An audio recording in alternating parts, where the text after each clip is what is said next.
Thanks for joining us on your channel of choice at this time, African Independent Television AIT. Welcome to Focus Nigeria, your program that puts the searchlight on topical issues in the polity. My name is Benga Aruleba. The Senate on Wednesday concluded its own part of the constitutional amendment process that will eventually lead to the fourth alterations to the Constitution.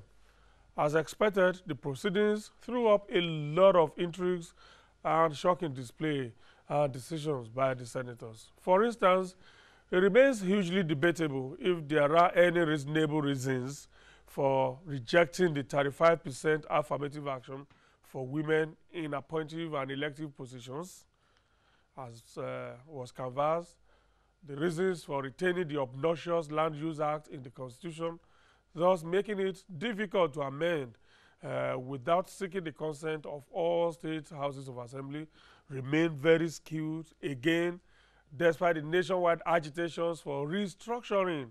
Shockingly, the Senate has rejected this proposal to devolve power from the federal to the states. And you ask, how on earth? Equally debatable is the argument for throwing away the recommendations for creation of states, the reasons for voting to abrogate state independent electoral commissions, and saddling INEC with the power or responsibility to conduct local government elections. These are arguments that are unconvincing, really. So are the reasons for local government autonomy in a federation where the states, which must approve these recommendations, want to retain control. That's control of the councils. After all, the states, together with the federal government, are the federating units according to the Constitution. But the House of Representatives did not proceed with the exercise yesterday. We understand due to technical reasons, and so the issues are not cut and dry yet. So perhaps we'll wait to see how the lower chamber handles these issues. So could the senators have shelved this exercise to allow for more consultations, particularly on divisive issues such as devolution of power from the federal to the states, an issue which senators from the north did not see as too much of a positive thing for their zone, affirmative action for women, an issue on which senators from a particular part of the country always maintain a conservative stance which favors the current status quo. These are big questions, and of course, they've been raging since yesterday. We will return to all of that shortly, because again, the process is what we are interrogating shortly in our discussion. But let's tell you some other developments in the polity. The two new ministers screened and confirmed in April by the Senate were formally sworn in on Wednesday by the acting president, Professor Yemi Osinbajo, SAN. Even though they were not immediately assigned portfolios, the two ministers nonetheless joined their colleagues at Wednesday's Council of State meeting.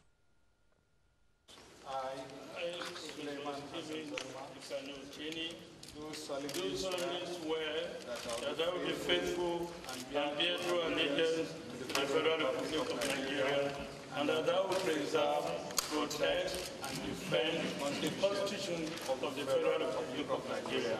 So help me God. Get down, get down.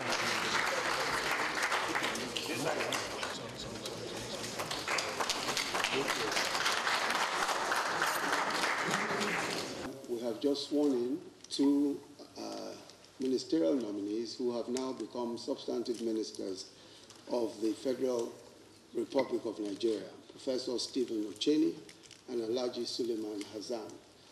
Their portfolios will be made known and announced shortly. But from this moment, they will join the Federal Executive Council and begin to sit at our meetings beginning this morning. Right, Professor Stephen Uchenni and Alhaji Suleiman Hassan taking their seats in the Federal Executive Council. Let's move on. The pictures of President Muhammadu Buhari receiving a delegation of 7 members of the Nigerian Governors Forum in the UK instantly changed the narratives in the public space on Wednesday evening. A delegation of the Governors Forum, led by the chairman, Governor Abdulaziz Yari, of Zamfara State left Abuja on Tuesday night to keep a 3 p.m. local time appointment with the recuperating president in the Nigerian House on Wednesday. And obviously relaxed and better looking President Buhari appeared in the picture laughing, and obviously far from the picture some opposition politicians have been painting about a man that is dying and is on life support machine. In one of the pictures that you just saw there, the president was also seen with his wife Aisha and another unidentified lady. The delegation of the Governors Forum has since returned home. Good news, no doubt. Well, this one, if you don't blow your trumpet, who blows it for you anyway?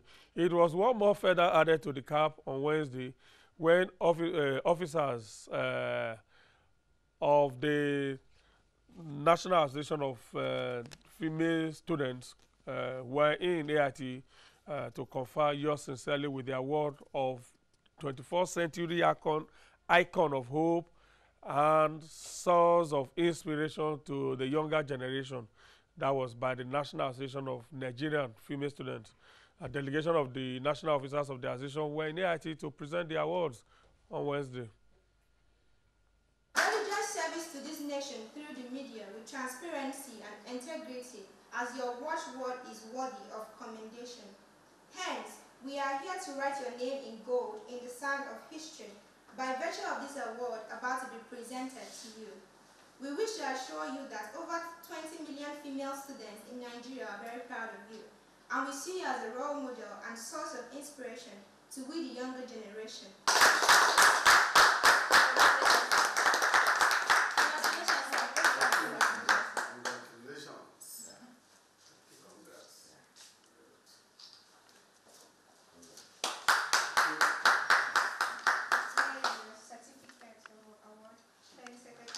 National Association of Nigerian Female Students NASS Certificate of Recognition presented to Ms. Agbenama Eruliba as 21st century icon of hope and source of inspiration to the younger generation. A recognition for your strong advocacy and support for good governance and nation building, as well as your service to God and humanity. So here are the samples of the notebooks we have. It's a collected tag, Safe Education, Save the Future of the Nigerian Female Students. These are the samples of the... Thank you so much for considering me worthy of this award. Like I said, I'm a little bit taken aback. I don't know what yardstick you have used to find me worthy of this award, but I'm extremely grateful. And I think that this will spur me on.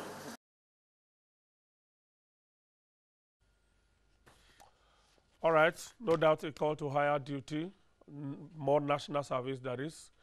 Okay, our discussion is up next. Let's set the tone with a clip from the proceedings of Wednesday in the Senate as the senators voted on the 33 bills that were listed for the purposes of amending the Constitution. That will take us straight to our discussions.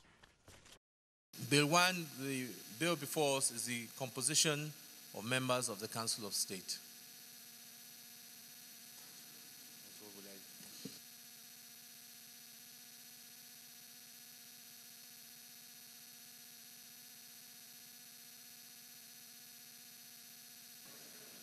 Distinguished colleagues, the ayes have is 95.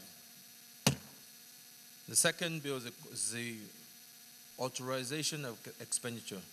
Seeks to alter sections 82 and 122 of the Constitution to reduce the period within which the President or Governor of a state may authorize the withdrawal of monies from the Consolidated Revenue Fund in the absence of an Appropriation Act from 6 months to 3 months. Vote now. The ayes have it. This devolution of powers. This bill seeks to alter the second schedule, Part 1 and 2, to move certain items to the concurrent legislative list, to give more legislative power to states. It also delineates the extent to which the federal legislature and state assemblies can legislate on items that have been moved to the concurrent legislative list. Register now by pressing the green button, yes. You can vote now.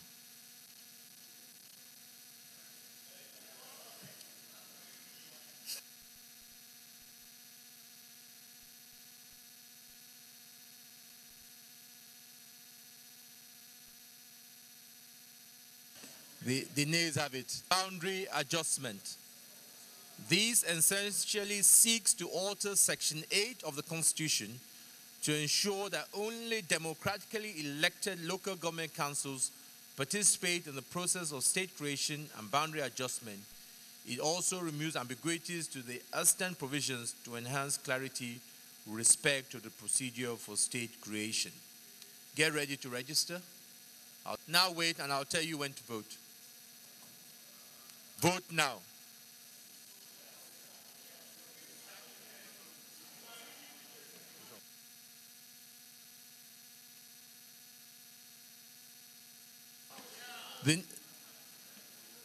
The nays have it. This does not carry. Anyway, we needed 85 for it to carry. So this is rejected. This is financial autonomy of state legislatures. This alteration seeks to provide for the funding of the houses of the assembly of the states directly from the consolidated revenue fund of the state. Vote now.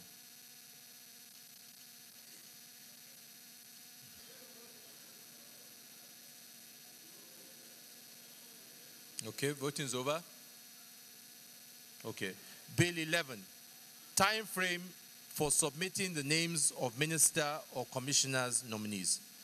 This bill seeks to alter the Constitution of the Federal Republic of Nigeria, 1999, to set a time frame within which the president or a governor shall forward to the Senate or State House of Assembly names of nominees for confirmation as ministers or commissioners, provide for attachment of portfolio, and 35% affirmative action of women. Distinguished colleagues, there are 3 subclauses here. So I'm going to take 2A, we vote on it, 2B, we vote on it, and 2C. The minister for confirmation by the Senate shall be within 30 days after the date the president has taken oath of the office. Vote now.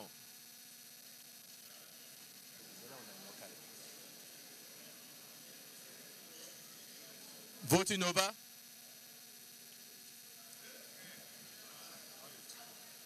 The ayes have it. Of the ministerial nominees to the Senate for confirmation shall be accompanied by the assigned portfolio of each nominee. Vote now.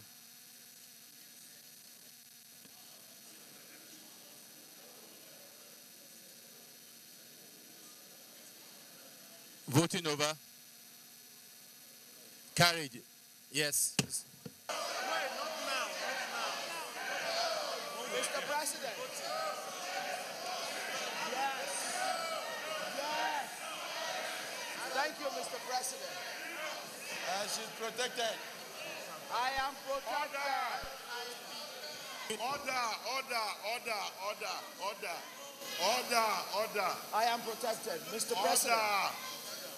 Mr. President, as we vote on this next provision, I want you to remember that this is a distinguished Senate and that we went to Lagos and we all voted. And the international convention must be respected. Mr. President, we will also demand that there is a proper division in this case. Distinguished colleagues, I think what Senator Olujimi is saying, she's confident and hopeful it will pass. But unfortunately, in case it does not pass, whether she can get the support that when we go to gender, if she go to, okay, let us vote. Okay, let us vote. Distinguished, let us vote since we cannot foresee. Let us vote now. Be ready to register. for 2C. Register now. Vote.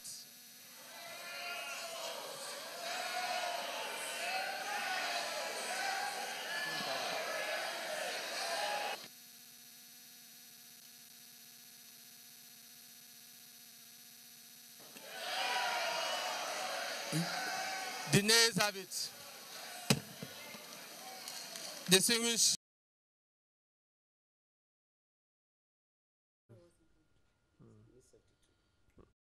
All right, there you have it. Proceedings in the Senate yesterday. The last issue that was voted upon there, that was voted on there was Bill number 11, Part 3 of it, which has to do with 35% affirmative action for women. And of course, we saw how it all went down there. Let me introduce my guest here. Honorable Samson Osaje is a former member of the House of Representatives. He was in the House from 2007 to 2015, and there, during that period, it was the minority whip, then chairman, technical subcommittee of the Constitutional Amendment Committee in the 7th House of Representatives. He is into private legal practice today. Also consults for the House of Reps Committee on Constitutional Amendment. So he has a lot of things to tell us. Good to see you. Thank you very much, Benga. Thank you so much. We appreciate it. Abiodun Bayewo Tero is also here with us this morning. She is the country director, Global Rights, and also a women's rights advocate. Good to see you there. Thank you, sir. Let me start with you. Let's get your quick reaction to what we just saw there. The futile attempt by Distinguished Senator Abiodun Olujimi to, first of all, whip up some sentiments in favor of the 35% affirmative action for women, and how it all went down. 49 senators voted yes to have it. 43 voted no against it, which meant that it didn't meet the threshold. As many as 72 senators were required minimum to make it pass. Yes. But we didn't get that. How did it make you? Disappointed? Disappointed, but not particularly surprised. Why not surprised?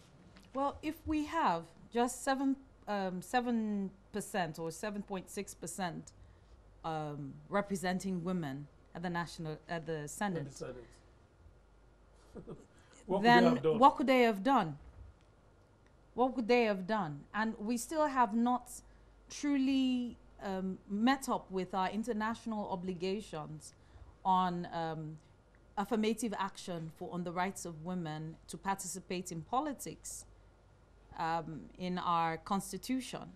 We've not met up with that in the number of women we elect into the National Assembly, whether in House of Reps or the Senate itself. So how then do we begin to unravel these issues when we're still largely underrepresented? Do we truly have a democracy? Okay, if you had listened to, if you had followed proceedings in the Senate since Tuesday, the stage for what happened yesterday was actually laid on Tuesday, yes, when that issue was raised. I remember Distinguished Senator Kabiru Marafa made the point that if you look at around Nigeria today, women are occupying more important positions than men. I don't know how right he is on that issue. So that may have actually poisoned the mind of more male senators who probably could have voted in favor of this the following day. We all know that's not true. The statistics are not correct. The statistics are not correct. Actually, it did not present any statistics. He whipped up that sentiment and he whipped up the fear. That men are actually the endangered species. That men are endangered species, which we all know it's not true. And this is not about endangering any species. This is about equity, about providing a level playing field for everyone, whether male, female, living with ability or disability, whether young or not so young. I'll come back to an aspect of the issue because the Senate president made allusion to another pending bill before the Senate. But I'm aware that that bill itself had actually, attempts had been made to kill that bill, even in embryo. it took the sagacity of the Senate president to save it at that period. I don't know whether that actually holds much hope now for women. But Honorable Sergeant, you are a consultant to the House of Reps Committee on Annual Committee on Constitution Amendment. What happened in the House yesterday? Why was it impossible for us to have the same thing going on in the House? Can you explain what actually happened? Well, I think in terms of voting, in this particular exercise, yes, you are likely going to find a similar trend, because the manner in which this exercise was conducted was different from the previous exercises. All along, both the committee of the House and the committee of the Senate have worked closely. And so what you have before the Senate yesterday are essentially the same number of bills and on issues, the same number of issues before the House of Representatives. Yeah. In the past, it wasn't so. Everybody went their own way. I believe that during the committee sections, where we all had the opportunity to brainstorm on all the bills, this particular one was actually hotly debated. Some have suggested that that is not a matter to be constitutionalized. It could be a matter for other law, it could be a matter for policy. And some have also argued that it has been the trend of women participation in governance in terms of ratio, like he presented a less than 8% right now in the National Assembly, has always been oscillating, you know, in the last couple of tenure. In the last tenure, for instance, 7th Assembly, we had more women, definitely, in the National Assembly. So what it means is that for an elected position, it is pretty going to be difficult to have a constitutionally provided clause in the Constitution that can guarantee such. So people felt that it should be a matter of policy, especially when it comes to appointed positions, and that it cannot be a matter for the Constitution. So, Benga, I also think that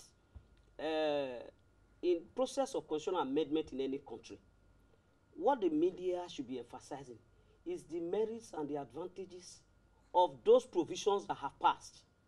Because there is no degree of debate in the media on those that failed that will bring them back, because the parliament is a repository of that power. Yeah. So isn't the parliament supposed to be representing the people? Definitely. If those issues are the issues that Nigerians hold close to their heart, I agree with you. Why should people who purport to be representing the people go to the parliament and do their own bidding rather than do the bidding of the people they purport to be representing? I agree with you. They should do the bidding of the people, but when they don't, they eventually, the media should not talk about it. When they go wrong, you should talk about it. But that's what we are doing. Emphasis should be placed on extraying what advantages or otherwise that those other provisions that passed will have on the polity. I think you need to devote time to that as well. Honorable Asagi, today in Nigeria, what do you think the most topical issue is in the polity in Nigeria today that everybody is talking about? Well, everybody is talking about the issues, for instance, of devolution of powers, which is restructuring,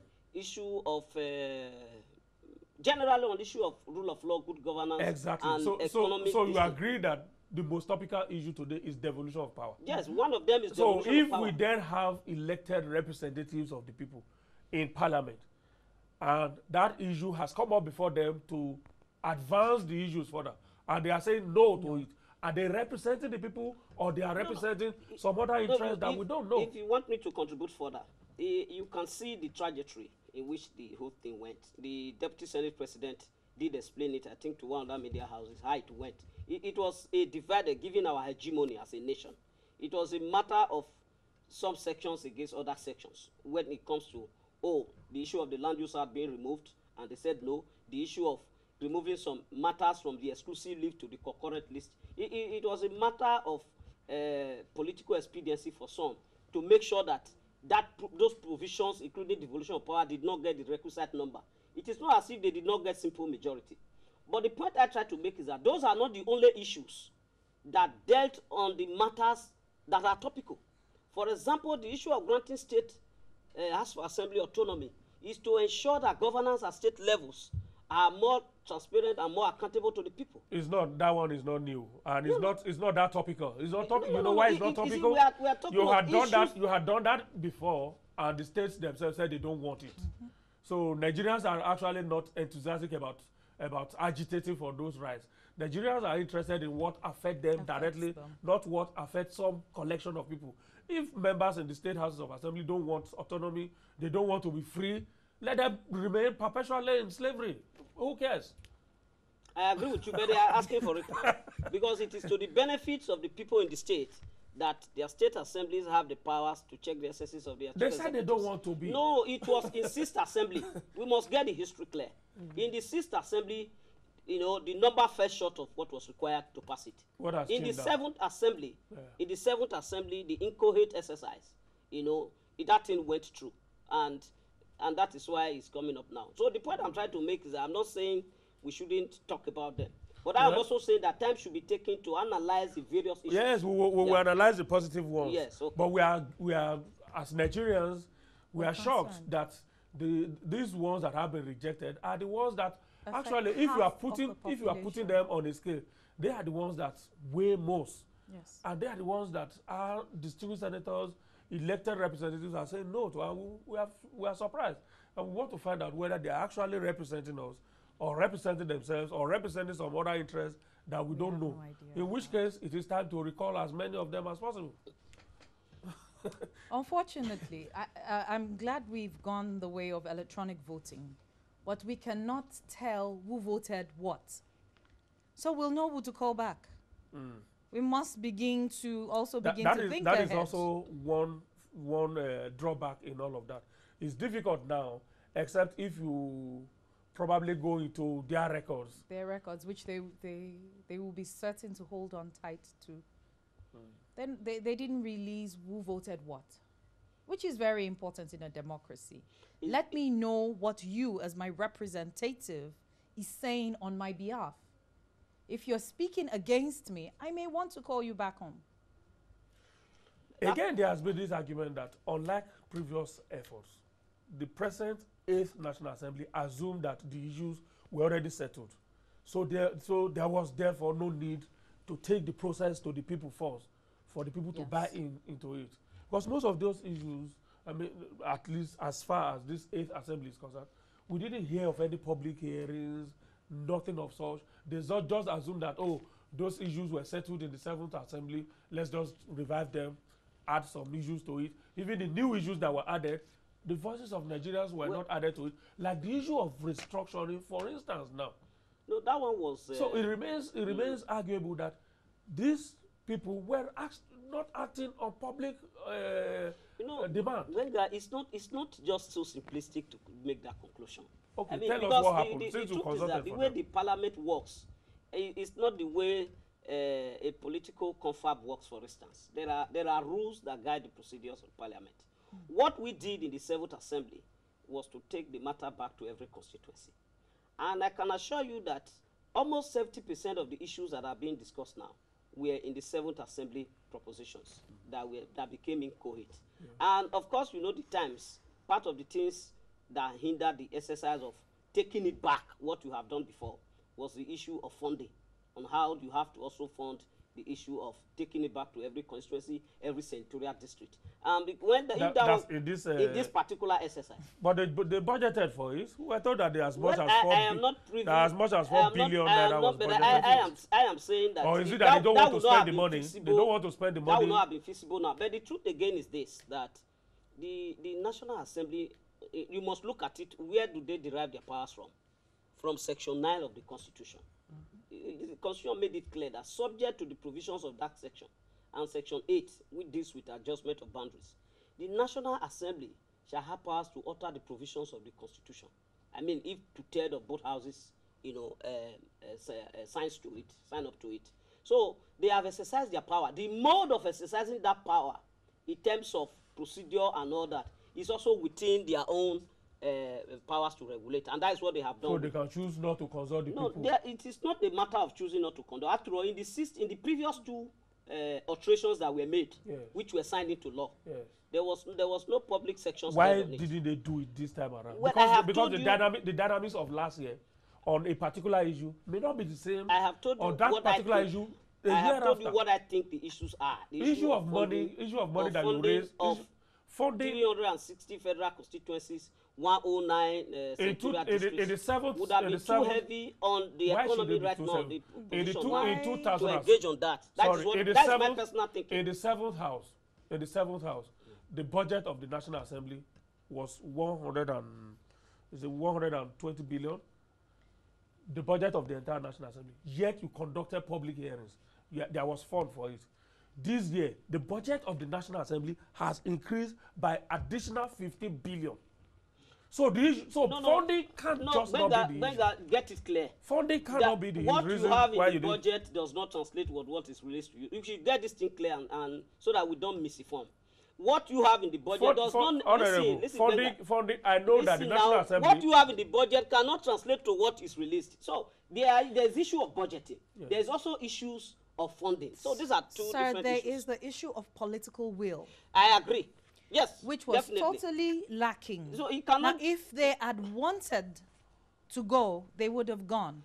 Our power is not there, sir. They hold it in trust for the people they represent. Funding cannot just be an issue. Because I am aware that there are so many agencies, so many non-state actors that also provide one form of support for the National Assembly or the other. Yes. Particularly on the issue of funding the activity, including this constitutional amendment process. I know so many agencies that are putting money in it. So funding cannot be it's political will, not funding. They lack the political will, not the funds. Let me also tell you another issue, challenge, for instance. Each of the committees have members drawn from Senate and Nationals, and 51 members each. Each state is represented. Now, you will agree with me in that 51 members of the Senate Committee on Constitutional Amendment cannot all agree on one issue.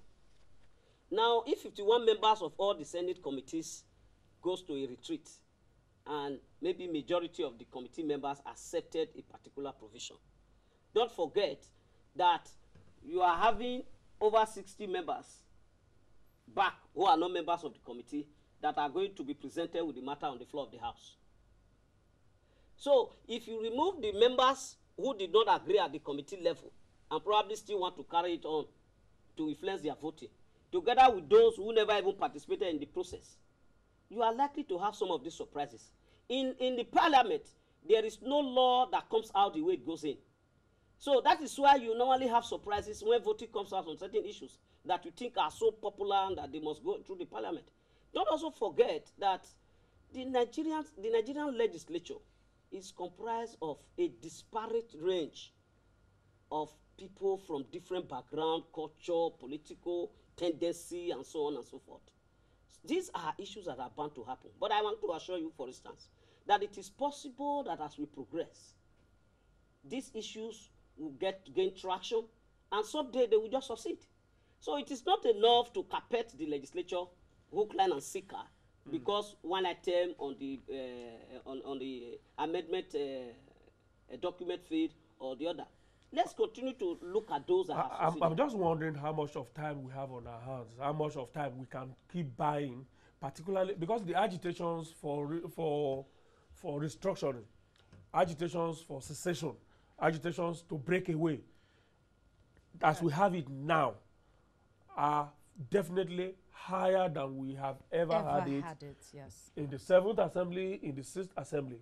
And so if the mood of the nation is what it is now, and yet our National Assembly members think that they can keep buying time on those issues, keep delaying and stonewalling Nigerians on those issues, I'm just wondering where all of that is going to lead us. How much time can you buy? And how long can you keep buying? How much wealth do you have to buy before you break the very essence of what holds us together as a democracy? If you are not, if you're not echoing the voices of your people, of the people you represent, if you're not also taking issues back to them to debate with them, saying you no longer have funding to even go home. Most of you don't go to your constituency offices. You have no pulse of what is happening at the grassroots. And when you do, you decide that it is the pulse of what is happening at Asokoro in Abuja that you will focus on rather than of your people. we weaken the very fabric of our society and of our democracy. And the question is, how long can we keep doing that? How much commonwealth do we have to sustain that? We don't have time left. We honestly don't. Before I leave the issue of that gender, I almost forgot it. Do you have hope that what the Nigerian women lost in the... And again, I also like you to respond to the argument that Honorable Saji made, which probably sound a little bit very cogent and valid, which is that you cannot constitutionalize an issue of affirmative action.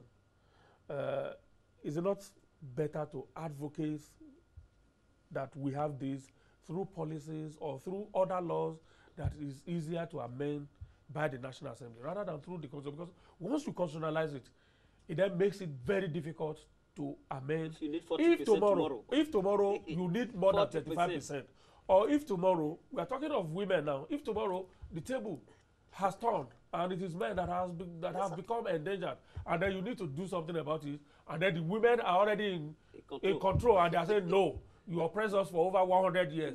We are going to oppress you for that long before you have your chance of amending the Constitution. Perhaps we need to look at it in that light. In the countries like Uganda, Rwanda, South Africa, Rwanda, where they have achieved positive affirmative action, how did they do it? Was it through their constitution or through policies or through some other means? Mostly through constitution. Really? Yes. And that 35% is a minimum, not a maximum. Okay. And that minimum is in trying to create fairness. That you must aspire to at least 35% of this gender there. Now, if in future you have, and which is very unlikely if we think about the history, human history in the past 5,000 years, it's very unlikely that you will have 90% women and 10% men. Okay. Minimum 35% is not unfair. Then the question is, how then do we begin to improve on this? Through policy. But that we must have a law that strongly holds on to that. Okay. Instead of saying 35% affirmative action for women, is it possible to simply talk about gender parity? In other words, to simply put in the Constitution that in any government position where there's a head and a deputy head, once the head is of this gender, the deputy must be of the opposite gender. Well, for me, because that sounds different from 35% affirmative. That is even more threatening for the men. But you see, Benga, is that more threatening? No, Benga, I do not personally, any personal view on what you have said. I don't think that one will make any much impact in terms of what we are talking about. I have no problem having a woman president in Nigeria.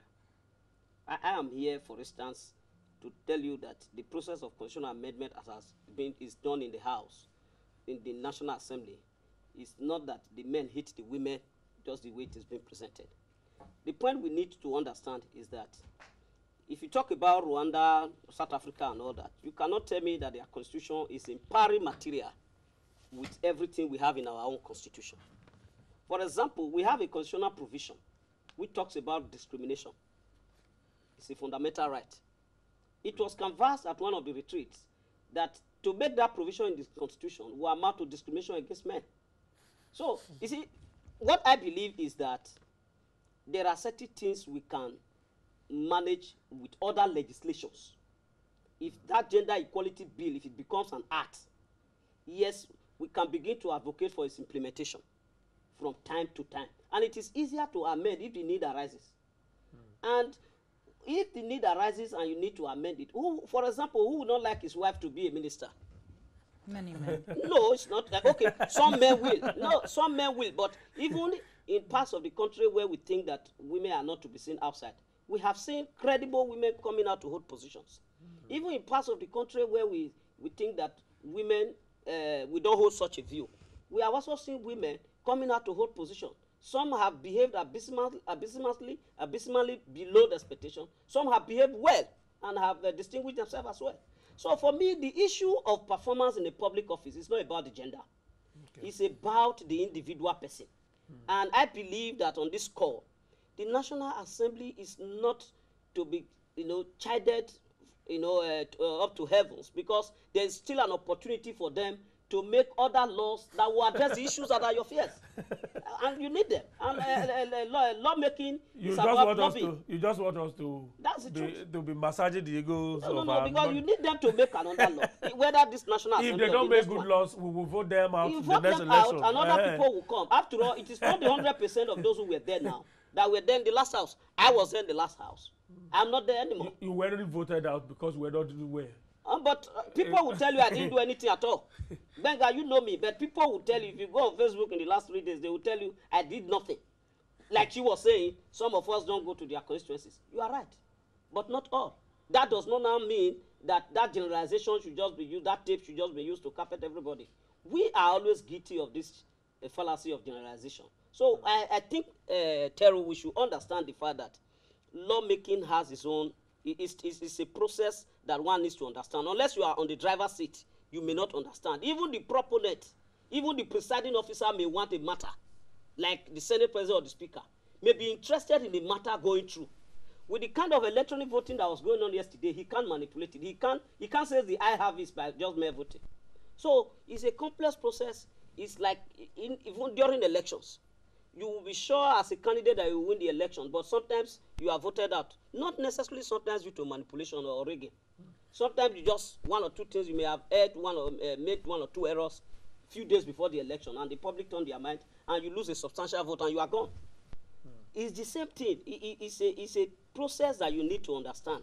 We don't need to constantly carpet our lawmakers, because we do not understand what all the issues are. That's why we want to understand what they know that we don't know.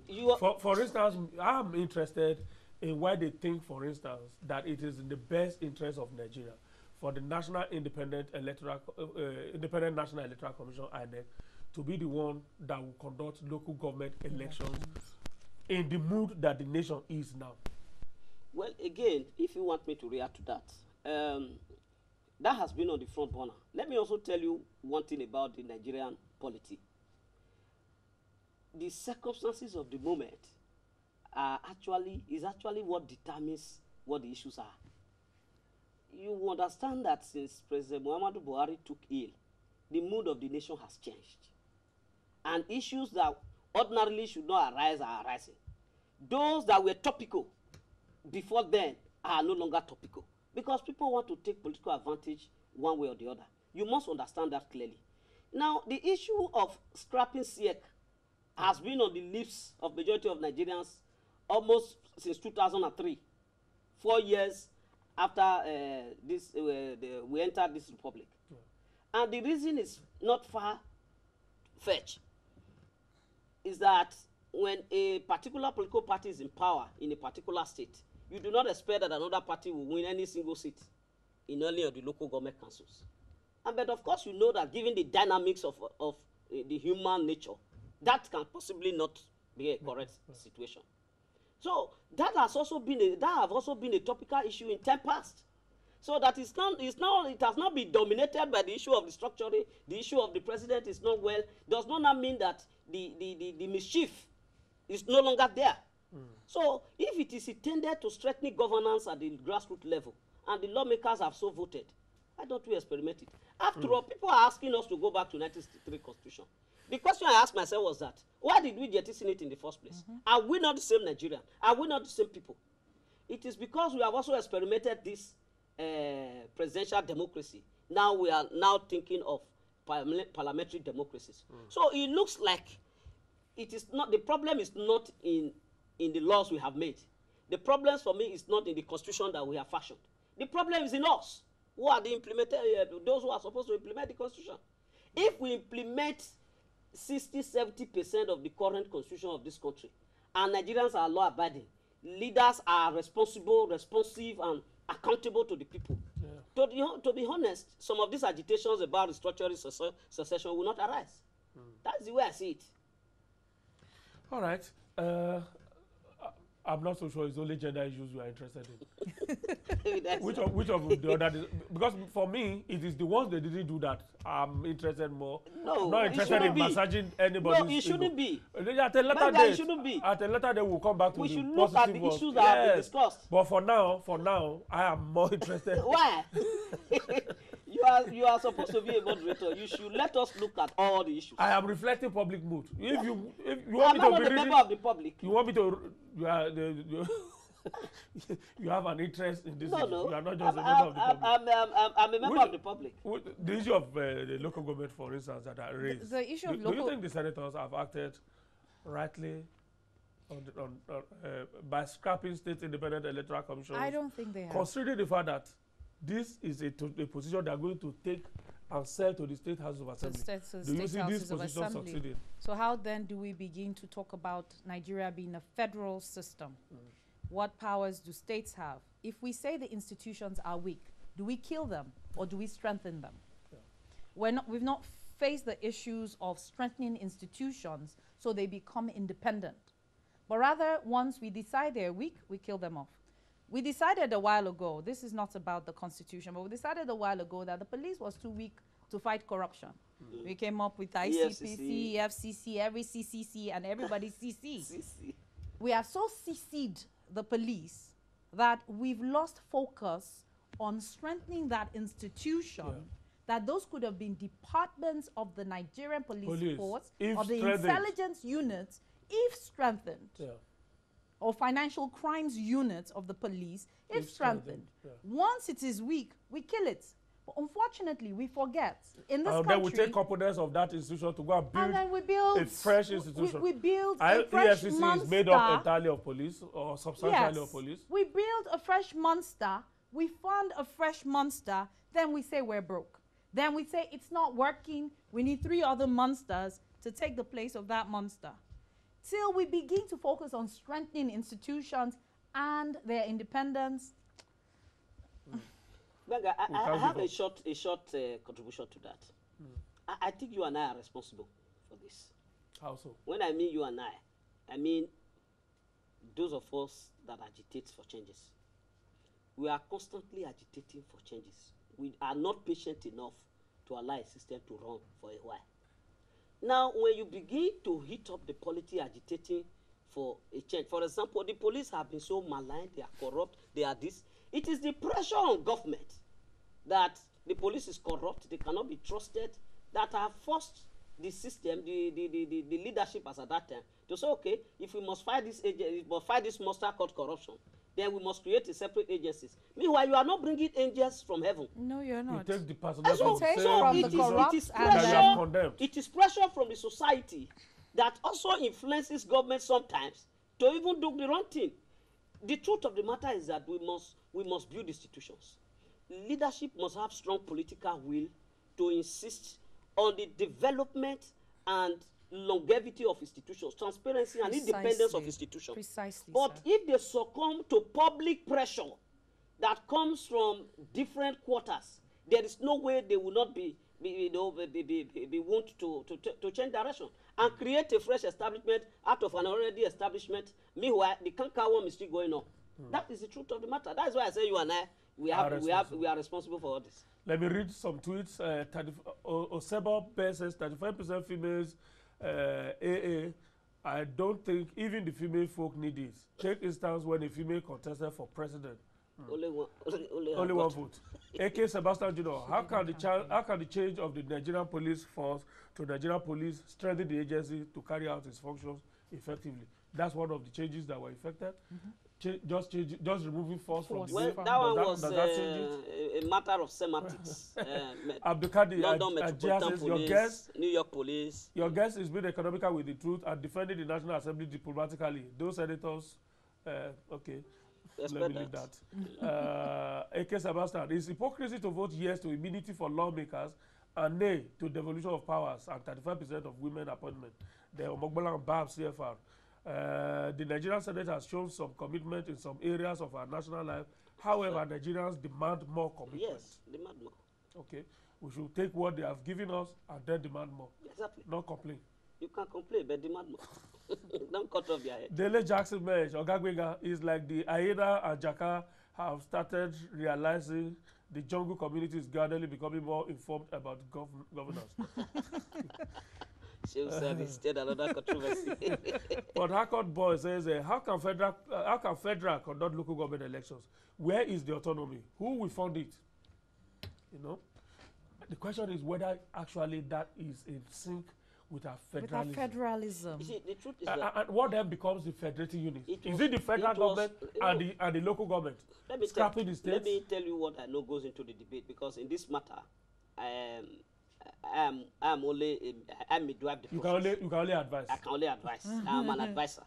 It was hotly debated, and the issue of local government autonomy came in.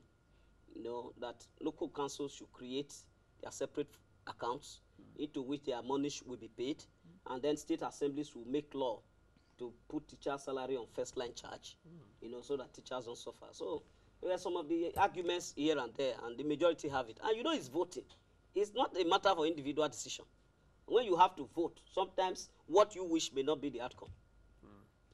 Somebody is telling you here, but they allow what they say, honorable, those senators are not representing the people.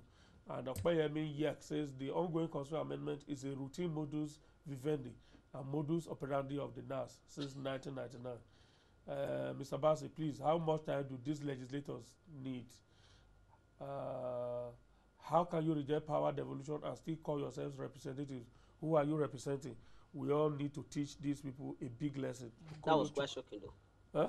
The issue of devolution of power. Yeah, I mean, not holistically. The issue of that's why I said, is there something that the senators for me, that was quite shocking. We don't know. As a person, that was so quite you were shocking. shocked? Yes, that was quite shocking, because we have cried all the years that the exclusive legislative list is too weighty.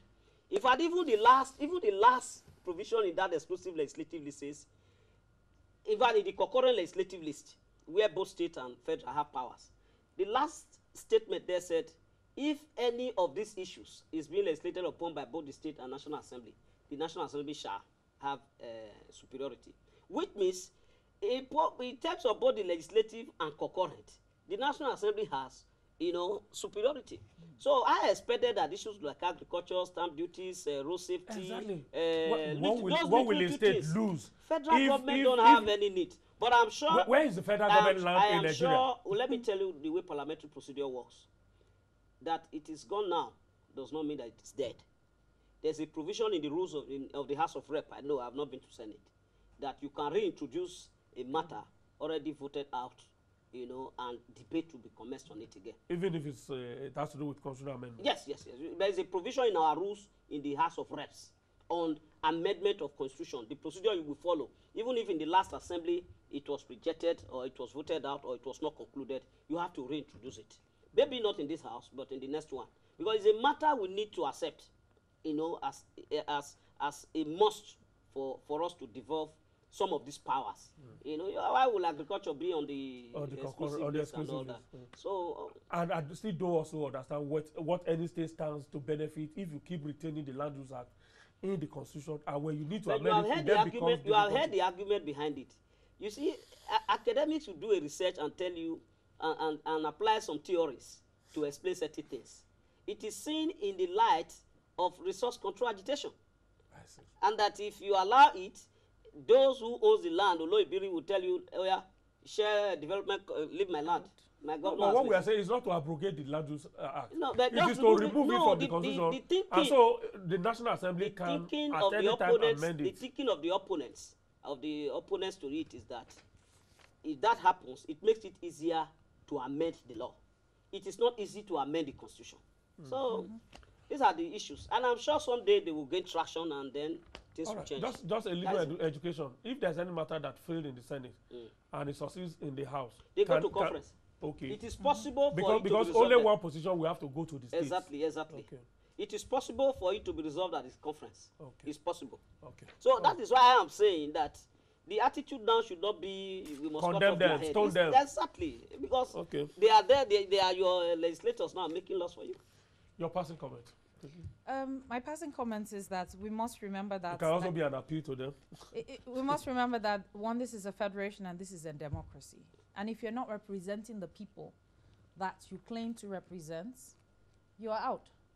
And that Nigeria is changing. We're paying attention. We're looking more. We're listening more. We're debating more. Social media is also helping. Also to now leave the National Assembly and actually talk to Nigerians.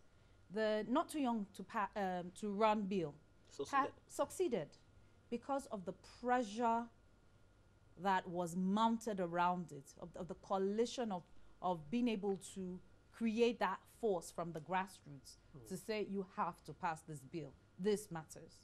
Now, when we think about other things we want, we also have a duty then to go that way. All right. Thank you so much, Honorable. Thank you. Thank you so much. Thank you. I appreciate your time. Honorable Samson Osaje is a former member of the House of Reps, former minority whip in the House of Reps, now consults for the House of Reps Committee, Ad hoc Committee on Constitutional Amendment, former governorship aspirant. No. Don't wear me in borrowed. Don't wear me in borrowed ropes. I actually ran for Senate in the 2015 election. Oh yes, it was Senate. It was at the initial stage that. No, I never contested for governor. I have never. All right. I have never, but I don't know about tomorrow. Thank you. Thank you so much. I appreciate your finding time to join us this morning. Thank you so very much. And of course, Abiodun Baye Wuteru is country director, Global Rights, and a women rights advocate as well. Thank you so much. Thank you, sir. Thank you for investing your time with us today. We'll be back same time tomorrow to keep advancing the issues further. Enjoy the rest of the day. I'll see you. Enjoy the rest of the day. I'll see you.